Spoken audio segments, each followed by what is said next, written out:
What if I had stayed in Australia? Would it have been any different? Would I still be there?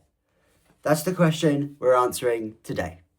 Hey everyone, welcome back to the channel. For those of you that are returning to the channel, thank you so much for being here yet again. And for those of you that are new, hi, I'm Morgan. I'm a backpacker and traveler and a content creator.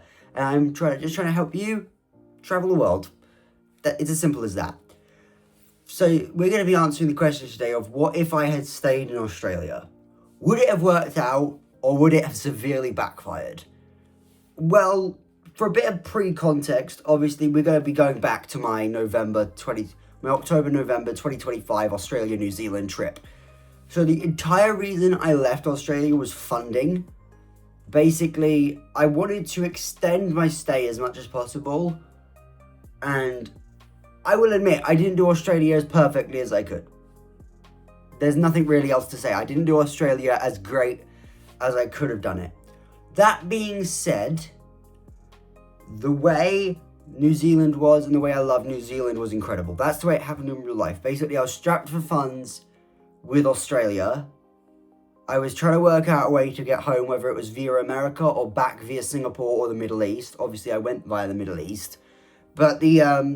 But basically, it would have probably backfired if I had actually stayed in Australia a bit longer. Because what happened was, because I was strapped for cash, I looked at the money I had and was like, I could probably pull off a couple of days in New Zealand. Ended up pulling off 5 days in New Zealand. Ended up pulling off about 5 days in New Zealand.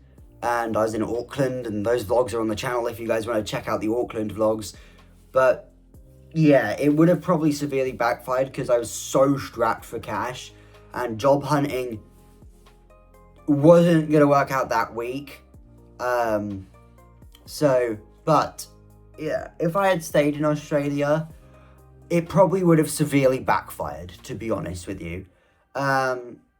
It wouldn't have probably worked out to the advantage that I would have liked. I loved New Zealand. 5 days in an incredible country full of incredible beauty and nature was incredible. Mount Eden, the CBD in Auckland, Auckland Harbour, the Lord of the Rings experience, which I would have never done otherwise. I was so thankful New Zealand did happen, because I actually managed to extend my stay in the South Pacific by another 5 days. Now, could I have potentially managed another week, 2 weeks in Australia? At a push, I probably could have managed another week to 2 weeks in Australia if I didn't go to New Zealand. But basically, the reason I did New Zealand was because I wouldn't have done it otherwise. I mean, the original plan going into the working holiday was basically do an entire 1 year in Australia, get a bunch of cash, then in between year 1 and year 2, go to New Zealand. While in New Zealand, apply for year 2 for Australia and stay there until it's approved. And then go back to Australia and do all of year 2 and then do all of year 3. That would have been the plan. Use New Zealand as a bounce or a hub. So I didn't need to keep coming back to the United Kingdom. And I could have basically have just used New Zealand exactly as I should have used it in the first place, which is just like bounce between Australia and New Zealand. But obviously that didn't work out. I ended up going to New Zealand, did all the stuff in Auckland and Mount Eden and stuff like that. But yeah, I did Auckland, but if I had stayed in Sydney another week, I would have probably done another trip to the Blue Mountains. Maybe I would have gone back to Wollongong and maybe done skydiving or something. I don't know. It's completely up in the air. Obviously, I would have kept hunting for a job. Whether that would have worked or not is a bit kind of random, whether it would have worked or whether it wouldn't have. But yeah, it is kind of a bit up in the air whether that would have worked. On the positive side, I would have stayed in Australia longer. I would have stayed around Sydney longer. Could I have stayed in Sydney long term? Probably not. I would have probably had to go to Wollongong because I don't know what it is. Wollongong was so good. If you haven't watched that vlog, it's somewhere up here. I'll put it up here now if you want to watch the Wollongong vlog. But yeah, it was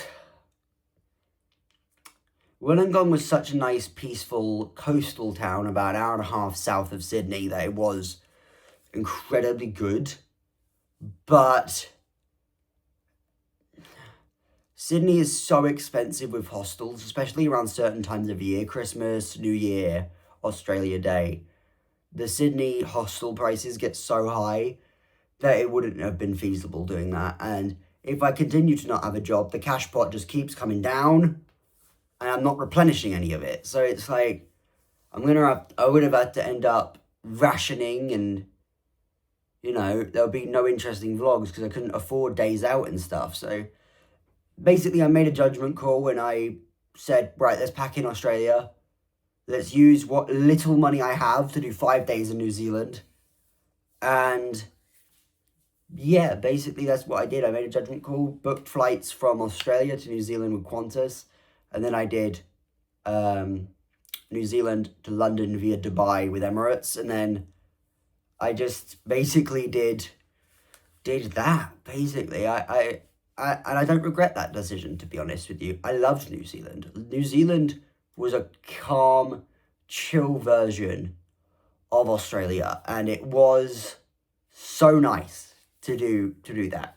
Quite frankly, it was so nice to be in Auckland. I mean, Auckland was so chill, so peaceful, that I could have literally stayed there for ages. But anyway, I made the call. We're now here. Obviously, I tried Australia in early 2026. I ended up in Dubai. Did the Burj Khalifa in the Dubai Mall, but that backfired. But do I think Australia, if I just stayed there in the first place, would have backfired? Yeah. Yeah, I do. I couldn't see a way, because basically I got back to England after Australia and started putting together the vlogs and stuff to upload here. But basically, I started getting job offers come through about 2 weeks after I had landed back in England from Australia through Seek or whatever. Very annoying, but that's the entire reason I tried going back in early January, because I had interviews lined up. But then, as you know from the Dubai Special Chit Chat show, that didn't go to plan either. That definitely backfired. So, but would I have had enough money to just stay there anyway for another 2-3 weeks? Realistically, yes. I could have probably made my money stretch that far. But in reality, I wouldn't have enjoyed it as much, because I would have been so restricted with funds that I would literally need to be like eagle hawkeyeing my every single purchase that I make. But anyway, guys, that answers the question. If I had stayed in Australia, would it have ended differently? No. I would still be right here where I am today. But anyway, guys, thank you so much for watching. Give it a big fat thumbs up if you did enjoy it. It helps out the channel a lot and lets me know you do like this kind of stuff on the channel. If you have any content recommendations, remember to drop a comment down below, and I read all the comments, so make sure to do that. And without further ado, I will see you in the next video. Peace.